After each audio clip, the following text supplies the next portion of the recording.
Cedo ou tarde, se você estuda inglês, você vai dar de cara com inúmeras palavras, muitas palavras e palavras comuns, muito usadas, que têm o sufixo word. E aí você me pergunta, tem o que, Mário? Tem um sufixo? O que é sufixo? Sufixo é a terminação, é a parte final da palavra. Por exemplo, em palavras como forward, onward e downward. Veja que essas três palavras terminam com word. Esse word, no final, a gente chama de sufixo ou terminação. E o sufixo word, ele em geral vai indicar uma direção ou movimento, né, em alguma direção para algum lugar. Por exemplo, vamos começar com a palavra forward. A palavra forward significa um movimento, uma direção para frente. Se eu falar assim, the car slowly moved forward. Eu estou falando, o carro lentamente se moveu para frente. The car slowly moved. O carro lentamente se moveu forward, para frente, né? No sentido que estava indo para frente, se movimentando para frente. E da mesma maneira que forward é para frente, se eu falar assim upward, eu estou falando para cima. Up é para cima. Upward é indo para cima, se movimentando para cima. Frase de exemplo: The balloon floated upward. O balão flutuou para cima. The balloon floated. O balão flutuou upward, para cima. Ou seja, forward é para frente. Upward é para cima. Da mesma maneira, se eu falar downward, aí eu estou falando para baixo, porque down é para baixo. Downward é se movimentando para baixo, indo para baixo. A downward trend in inflation. Uma tendência de queda na inflação. Trend é tendência. Downward, como eu falei, para baixo, indo para baixo. Então, downward trend é uma tendência de ir para baixo, de descer, né? De uma tendência downward. Ou seja, uma boa tradução seria uma tendência de queda. A downward trend in inflation. Uma tendência de queda na inflação.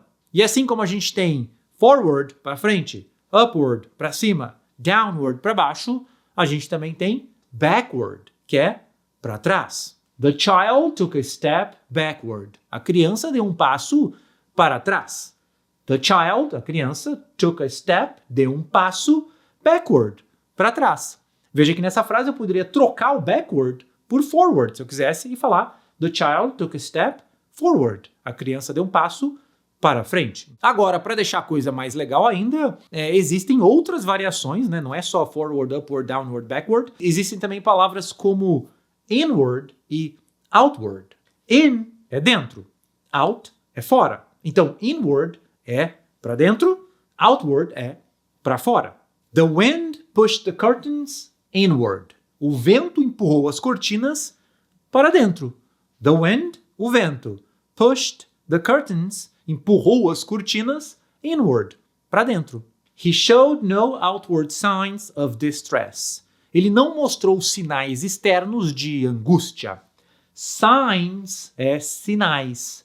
Outward é para fora. Então, assim, sinais para fora são sinais externos, sinais ali que estavam para fora, que dava para ver, que estavam aparentes. Então, outward signs seriam sinais externos. He showed no outward signs of distress. Ele não mostrou sinais outward, sinais para fora, ou seja, sinais externos of distress, de angústia. Existem inúmeras palavras que seguem essa mesma lógica de você botar o word no final para indicar uma direção. North, norte. Northward, em direção ao norte. South, sul. Southward, em direção ao sul. East, leste. Eastward, em direção ao leste. West, oeste. Westward, em direção ao oeste. Home, casa. Homeward, em direção à casa. Frase de exemplo com essa aqui, só para que essa aqui é uma palavra, eu acho legal essa palavra homeward, para casa, em direção à casa, uma frase de exemplo. The birds flew homeward at sunset. Os pássaros voaram para casa no pôr do sol. The birds flew. Os pássaros voaram. Flew é o passado de fly. Fly é voar, flew é voou. Então, the birds flew é os pássaros voaram. Homeward, para casa. The birds flew homeward at sunset. Os pássaros voaram homeward, eles voaram para casa, at sunset, no pôr do sol. Então, como você viu, word sempre indica direção. Porém, existem duas palavras que são um pouquinho, não exceção, mas que são usadas de uma maneira um pouco diferente. Pelo menos na minha opinião. Que são as palavras toward e onward. Primeiro a palavra toward. Primeiro veja a pronúncia aqui, porque quando você olha essa palavra toward, parece que é toward, né? Porque todas têm word, né? Onward, upward, forward, é sempre word. Agora, essa aqui não é toward, não é toward. Toward. E a palavra toward significa só em direção a, mas não indica para onde você está indo. Você tem que dizer para onde você está indo. Por exemplo, I walked toward the park. Eu caminhei em direção ao parque. Juntei park com não. I walked toward the park. Eu caminhei em direção ao parque. Então veja aqui. I walked é eu caminhei. I walked toward é eu caminhei em direção, mas você não falou em direção ao que você caminhou. Você tem que colocar depois.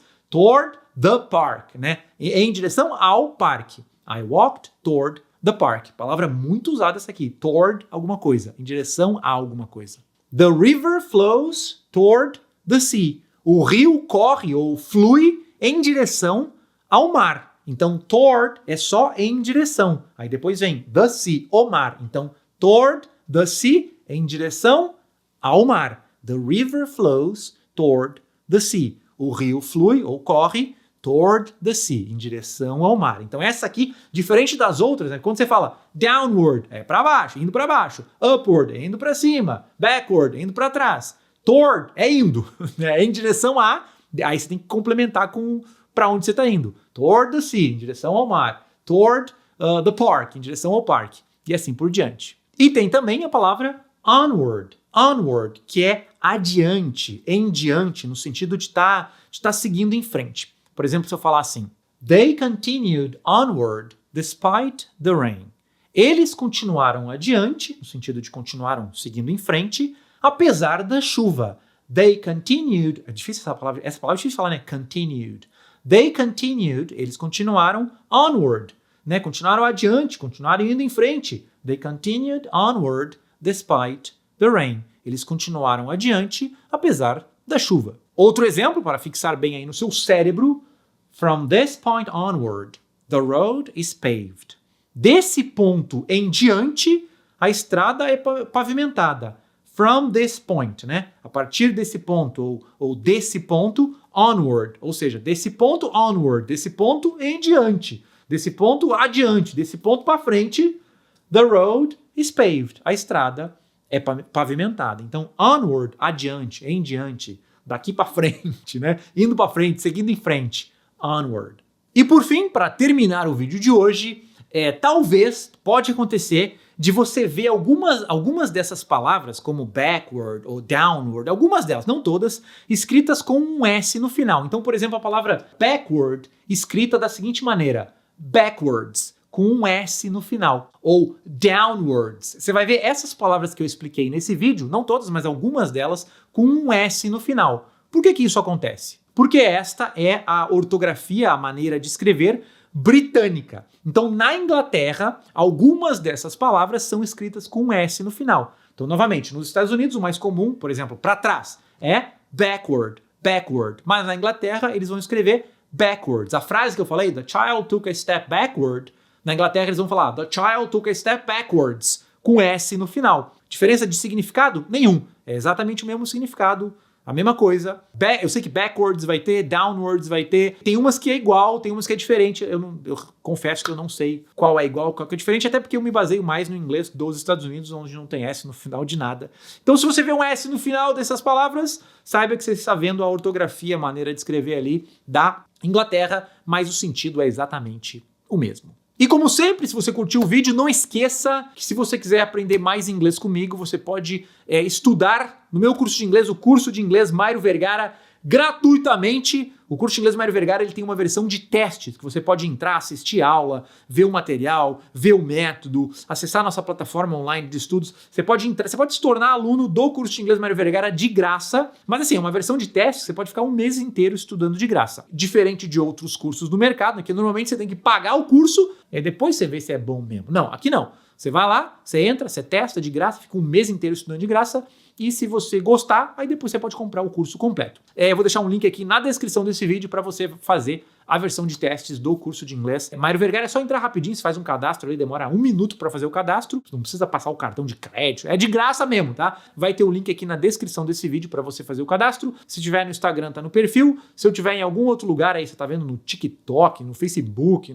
tiver vendo em algum outro, no WhatsApp, aí você procura, normalmente, se tiver descrição, tá na descrição, se tiver perfil, tá no meu perfil. Se você não achar em nenhum lugar desses, é só entrar no meu YouTube, qualquer vídeo na descrição, ou no meu Instagram, no meu perfil, tem o link para você se tornar aluno do curso de inglês Mário Vergara, hoje mesmo, versão de testes, para você testar, ver se você gosta, ver se você não gosta. É isso aí, um grande abraço e a gente se vê no próximo vídeo.